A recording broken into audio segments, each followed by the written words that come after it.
O karon, pwede na ko mangumpanya. Karon, piniliay naman sad, di ba? Election naman sad. O niya, manggawas na sad siguro ng mga issues, gikan sa mga diliingon nato. Katawa lagi mo. Akong pasabot ana mga diliingon nato, kanang dili sa mga kolor nato ba? Dili mga ungo. Mapuna na sa niya akong issue.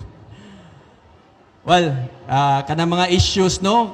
Gitudloan man sa ato ang Ginoo, gitudloan tas Biblia nga labayon tag mga issue, labayon tag mga bato, basla na to og pan. Unya kadaghan na bag pan titays.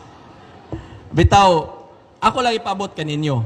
Ang priority gyud nako isip usa ka public servant. So kad pa nagmayor ko, ang priority gyud nako isip inyong congressman mao gyud nga makapatuman sa ako ang gipangsaad og maka-deliver og mga programa og mga proyekto nga makapanindot og samot sa ato ang lugar og makapalambo sa ato ang mga kalungsuran.